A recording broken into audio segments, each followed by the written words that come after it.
Nicholas America की jail में बंद हैं, लेकिन मादुरो अब भी वेनेजुएला में भटक रहे हैं। गेम इंटरेस्टिंग हो रहा है, वेनेजुएला की वापसी हो रही है। देश की कमान अब डेल्सी रॉड्रिगेज के हाथ में है, उन्हें राष्ट्रपति की कुर्सी मिल गई है और साथ में अमेरिका का समर्थन भी। उधर नोबेल पुरस्कार विजेता, लोकतंत्र की पैरोकार और पश्चिमी देशों की लाडली मारिया कोरिना मकाडो चीख चीख कर कह रही हैं, डेल्सी पर भरोसा मत करो, वो चीन, रूस और ईरान की पक्की दोस्त है। लेकिन डोनाल्ड ट्रंप को ये सब सुनाई नहीं दे रहा। क्यों और कैसे डेल्सी फ्रंट रनर बन गई? अमेरिका उनसे डील क्यों कर रहा है, जबकि वो तो मादुरो की ही टीम की खिलाड़ी हैं, ह्यूगो चावेज की शिष्यां हैं, कट्टर समाजवादी हैं। तो क्या अमेरिका अपने ही गेम में फंस गया है? आज इन्हीं सब पर बात करेंगे। नमस्ते, मेरा नाम है अंकुर और आप देख रहे हैं ललित टॉप का अंतर्राष्ट्रीय प्रसंगों से जुड़ा रोजाना का कार्यक्रम दुनियादारी।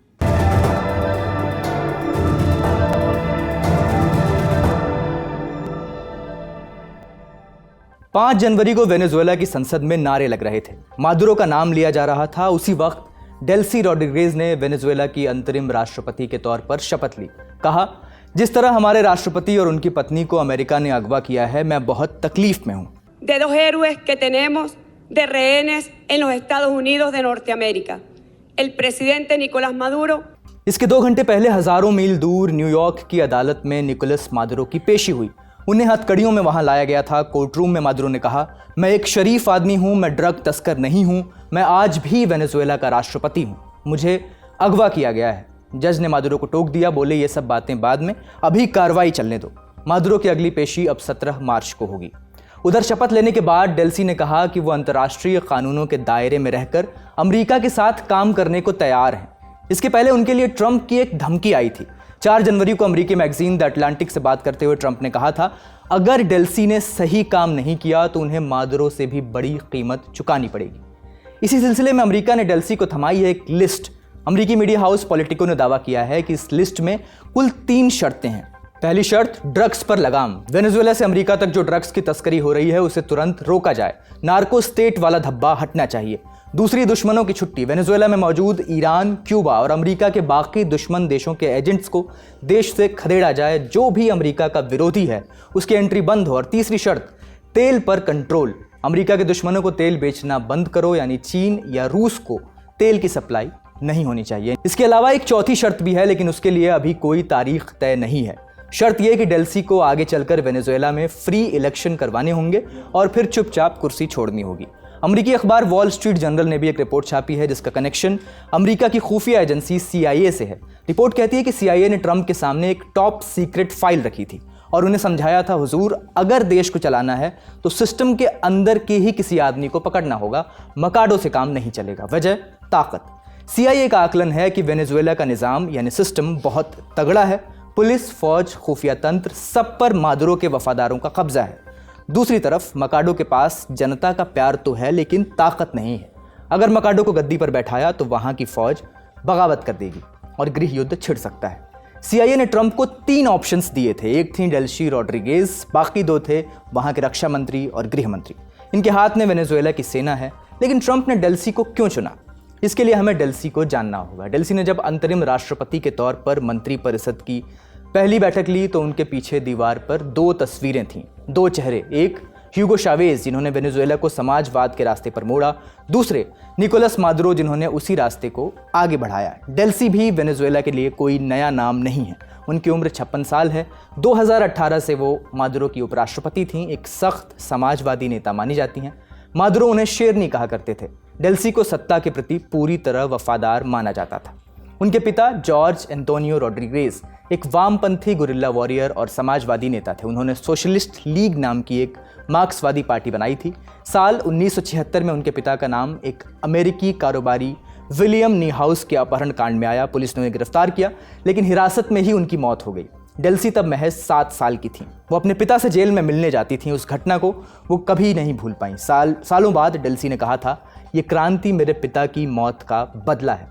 उनके पिता वामपंथ के लिए शहीद हुए और बाद में ह्यूगो चावेज के आंदोलन का प्रतीक भी बने।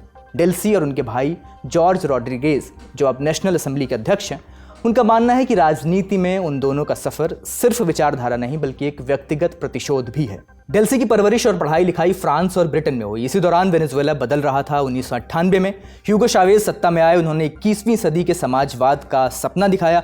2002 में जब चावेज के खिलाफ तख्ता पलट की कोशिश हुई तब डेल्सी लंदन में थी। वहां उन्होंने अपनी मां के साथ वेनेजुएला एम्बेसी के बाहर जबरदस्त प्रदर्शन किया। न्यूयॉर्क टाइम्स के मुताबिक उन्होंने एम्बेसी पर एक तरह से कब्जा कर लिया था। तख्ता पलट नाकाम रहा और चावेज की वापसी के बाद डेल्सी भी वतन लौट आईं। 2003 में उन्होंने वेनेजुएला की राजनीति में कदम रखा। डेल्सी का कद तेजी से बढ़ता गया। फिर 2013 में कैंसर से ह्यूगो चावेज की मौत के बाद निकोलस मादुरो ने सत्ता संभाली। मादुरो ने उन्हें सूचना एवं संचार मंत्री और फिर 2014 में वेनेजुएला की पहली महिला विदेश मंत्री बनाया। इस दौरान उन्होंने अमेरिका के खिलाफ कड़े तेवर अपनाए। 2017 में संविधान सभा के अध्यक्ष बनकर उन्होंने संसद की ताकत छीन ली, जिससे मादुरो की पकड़ और मजबूत हुई। 2018 में वह उपराष्ट्रपति बनी और धीरे धीरे देश की अर्थव्यवस्था, वित्त और तेल मंत्रालय की कमान अपने हाथों में ले ली। साल 2020 में डेल्सी एक बड़े विवाद के केंद्र में रही, जिसे डेल्सी गेट कहा जाता है। यूरोपीय यूनियन EU ने मानवाधिकार हनन के आरोपों के चलते उन पर यूरोप में घुसने पर पाबंदी लगा रखी थी। इसके बावजूद जनवरी 2020 में वे एक प्राइवेट जेट से मैड्रिड पहुंची और स्पेन के परिवहन मंत्री से गुप्त मुलाकात की। इस घटना ने अंतर्राष्ट्रीय स्तर पर खूब सुर्खियां बटोरी। वेनेजुएला में सत्ता उसी के पास रहती है जिसके साथ सेना हो, और सेना उसी के साथ रहती है जो उसे पैसा दे सके। डेल्सी इस समीकरण की मास्टर हैं। 2018 के बाद उन्हें खुफिया एजेंसी सेबिन की जिम्मेदारी दी गई, जिससे उन्हें देश के भीतर और सेना के अंदर की हर खबर मिलने लगी। जब देश हाइपर इन्फ्लेशन, महंगाई से जूझ रहा था और अमरीकी प्रतिबंधों ने कमर तोड़ दी थी, तब डेल्सी क्राइसिस मैनेजर बनकर उभरी थी। उनका मंत्र था तेल बेहतर रहे और पैसा सेना तक पहुंचता रहे। उस वक्त अमरीकी प्रतिबंधों की वजह से तेल बेचना नामुमकिन सा था, लेकिन डेल्सी ने इसके लिए भी रास्ते निकाल लिए थे। उनके दौर में डार्क मोड शुरू हुआ था। उनके दौर में डार्क मोड का इस्तेमाल शुरू हुआ। सरकारी तेल कंपनी PDVSA के जहाज अपने ट्रैकिंग सिस्टम बंद कर देते थे और रात के अंधेरे में समुद्र के बीच तेल दूसरे जहाज़ों में ट्रांसफ़र करते थे ताकि तेल के स्रोत का पता न चले। ये तेल चुपके से चीन और एशियाई बाज़ारों में भेजा जाता था। उन्होंने रूस और ईरान से दोस्ती की। वेनेजुएला का तेल गाढ़ा हैवी ऑयल है, जिसे एक्सपोर्ट लायक बनाने के लिए ख़ास केमिकल्स की ज़रूरत होती है। जब अमेरिका ने सप्लाई रोकी तो डेल्सी ने ईरान और रूस से सौदा किया ताकि कच्चे तेल के बदले उन्हें केमिकल्स मिल सकें। उन्होंने अमेरिका से भी कनेक्शन बनाए रखा। अमेरिकी कंपनी शेवरॉन के साथ रिश्ते बनाए। 2025 तक वेनेजुएला के तेल उत्पादन का बड़ा हिस्सा इसी कंपनी के जरिए आ रहा था, जिससे सेना को भरोसा मिला कि डेल्सी के रहते उनकी कमाई सुरक्षित है। आज सेना उन्हें एक कुशल मैनेजर मानती है, जो मुश्किल हालात में भी सत्ता और संसाधनों को कैसे सुरक्षित रखना है जिसे पता है। लेकिन अब डेल्सी के आगे कुआं है और पीछे खाई। अजीब दोराहे पर वो हैं। उन्हें एक साथ दो ऐसे मालिकों को खुश करना है जो एक दूसरे को फूटी आंख नहीं सुहाते। एक तरफ ट्रंप और दूसरी तरफ मादुरो के समय की बची कुची सत्ता जो अमेरिका के विरोध पर टिकी है। तो क्या डेल्सी ये कर पाएंगी? दूसरी तरफ वेनेजुएला की विपक्षी नेता मारिया कोरिना मकाडो लगातार बयान दे रही हैं। 6 जनवरी को वो अमेरिकी न्यूज़ चैनल फॉक्स न्यूज़ पर आई। ट्रंप की खुलकर तारीफ की। उन्होंने कहा कि नोबेल के हकदार तो ट्रंप ही हैं। उन्होंने मानवता के लिए बहुत बड़ा काम किया है। साथ में उन्होंने एक चेतावनी भी दी। कहा कि डेल्सी भरोसे के लायक नहीं है, वो भी मादुरो की ही परछाई हैं। ये बदलाव आगे बढ़ना चाहिए। आप जानते हैं कि डेल्सी रॉड्रिगेज इस टॉर्चर, भ्रष्टाचार और नार्को ट्रैफिकिंग के मास्टरमाइंड्स में से एक हैं।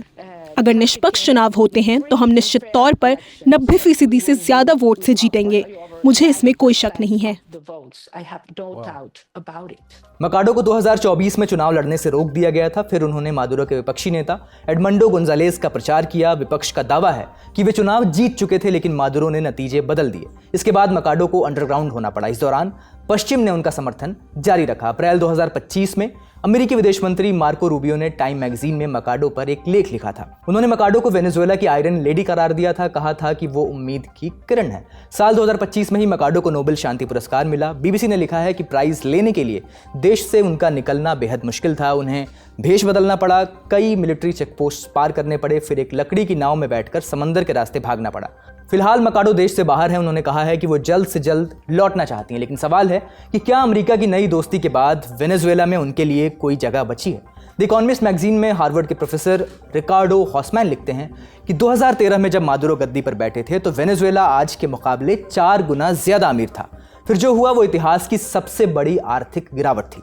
इसके बाद देश की आबादी का 1/4 हिस्सा पलायन कर गया। मानवाधिकारों का हनन हुआ। अब वेनेजुएला को क्या चाहिए? मादुरो से बदला नहीं, ट्रंप का कोई नया तुक्का बिल्कुल नहीं। हॉसमैन लिखते हैं कि वेनेजुएला को उस पुरानी तकनीक की ज़रूरत है जिसे इंसानियत ने बहुत पहले खोज लिया था। उसका नाम है लोकतंत्र। लेकिन ट्रंप को सिर्फ और सिर्फ धंधे से मतलब है। Once a businessman always a businessman. तेल बहता रहे और क्या ही चाहिए। हम ये सब ऐसा ही नहीं कह रहे। 5 जनवरी का एक वाकया सुनिए। इस दिन यूनाइटेड नेशंस में वेनेजुएला के राजदूत ने कहा कि अमेरिका की कार्रवाई अवैध है। अमेरिकी राजदूत ने इसके जवाब में कहा, हम दुनिया के सबसे बड़े तेल भंडार को एक अवैध नेता और अपराधी के हाथ में नहीं छोड़ सकते। यानी घूम फिर कर सारी बात तेल की ही है। बड़ी खबर सेगमेंट यहीं तक, अब सुर्खियों की बारी। एक तरफ लैटिन अमेरिका में इंस्टेबिलिटी बढ़ रही है, दूसरी तरफ एशिया में नए समीकरण बन रहे हैं। 5 जनवरी को दक्षिण कोरिया के राष्ट्रपति ली जे म्यूंग चीन पहुंचे। राष्ट्रपति शी जिनपिंग से मिले, कहा दक्षिण कोरिया और चीन के रिश्तों में अब नया फेज आना चाहिए।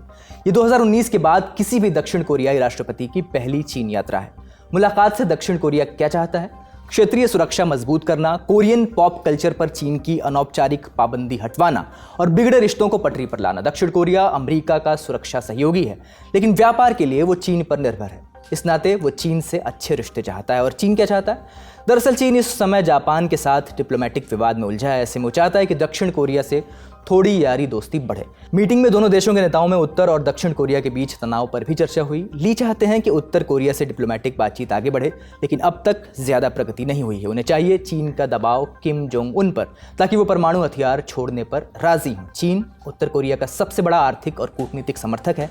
ली ने कहा दक्षिण कोरिया चीन के साथ मिलकर कोरियन प्रायद्वीप में शांति के विकल्प तलाशेगा। इसके बाद ली और शी जिनपिंग ने साथ में सेल्फी ली चाइना मेड शाओमी के फ़ोन से। ये फ़ोन ली को शी जिनपिंग ने ही पिछले साल तोहफे में दिया था। अगली सुर्खी, क्या अमेरिका अब ईरान में घुसने की तैयारी कर रहा है? ऐसे इशारे खुद डोनाल्ड ट्रंप दे रहे हैं। कह रहे हैं कि ईरान में सरकार विरोधी जो प्रदर्शन हो रहे हैं उन्हें दबाने की कोशिश अगर की गई तो अमेरिका दखल देगा। हाल ही में अमेरिका ने वेनेजुएला में घुसकर जो किया, उसके बाद उसकी इस धमकी को काफ़ी गंभीरता से लिया जा रहा है। मादुरो को पकड़े जाने से एक दिन पहले ही ट्रंप ने सोशल मीडिया पर लिखा था, 28 दिसंबर से सड़कों पर उतरे लोगों को अगर ईरान की सरकार नुकसान पहुंचाती है तो अमेरिका उन्हें बचाने आएगा। ईरान के लिए ये हालात काफ़ी मुश्किल हैं, क्योंकि पहली बात, इन प्रदर्शनों में अब तक कम से कम 20 लोगों की मौत हो चुकी है और दूसरी बात, उनका देश ऑलरेडी आर्थिक संकट झेल रहा है। जून में इजराइल और अमेरिका ने ईरान पर हमले किए थे। लड़ाई 12 दिन चली थी। हमले में ईरान के कई परमाणु ठिकानों को नुकसान पहुंचा था। एक ईरानी अधिकारी ने रॉयटर्स से कहा, सड़कों पर लोगों का गुस्सा है और बाहर से अमेरिका का दबाव। सरकार के पास कोई आसान रास्ता नहीं बचा है। हर फैसला खतरे से भरा है। डर है कि कहीं ट्रंप ईरान पर जून जैसा हमला दोबारा न कर दे। आप जानते हैं कि ईरान की इकॉनमी बरसों से अमेरिकी पाबंदियों से जूझ रही है, लेकिन पिछले साल की लड़ाई के बाद ईरानी मुद्रा और ज़्यादा गिर गई। पश्चिमी देश कहते हैं कि ईरान परमाणु हथियार बनाने की कोशिश कर रहा है। ईरान इसे नकारता है। झगड़ा चलता जा रहा है। आज का दुनियादारी यहीं समाप्त होता है। अपना और अपनों का ख्याल रखिए। शुक्रिया। शुभ रात्रि। यहाँ कबूतर एक पंख से उड़ता है और दूसरे से अपनी इज्जत बचाता है।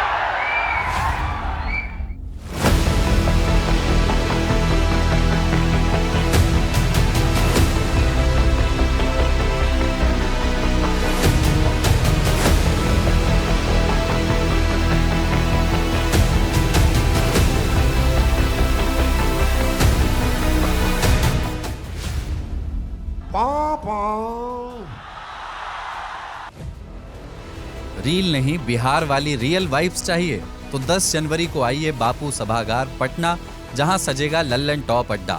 thelallanTop.com खोलो, बैनर पर क्लिक करो और तुरंत करो रजिस्टर और पहुंच जाओ पटना के सबसे जबरदस्त अड्डे में।